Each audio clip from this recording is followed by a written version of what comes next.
Mga kapuso, nawala na yung low pressure area malapit sa Palawan pero tatlong weather systems pa rin ang makakaapekto sa bansa at posibleng magdulot ng pag-ulan. Kabilang pa rin diyan ang Intertropical Convergence Zone o ITCZ, Easterlies at Northeast Monsoon o Amihan.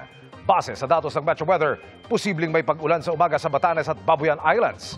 May mga kalat-kalat na ulan din sa eastern section ng Central at Southern Luzon, Bicol Region at Palawan. Mas maulan na sa hapon sa Luzon kasama ang Ilocos Region, Cagayan Valley, Central Luzon, Calabarzon at Mimaropa.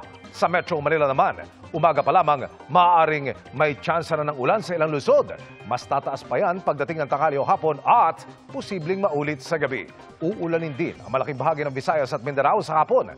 May malalakas na ulan lalo na sa Western Visayas, Negros Island Region, pati sa Samar at Leyte provinces. Halos buong Mindanao naman ang makakaranas ng matinding ulan gaya ng Caraga, Davao Region, Northern Mindanao, Barma at Soxargen. Maging alerto pa rin dahil pwede itong magpabaha o magdulot ng landslide kapag nagtuloy-tuloy ang buhos ng malalakas na ulan.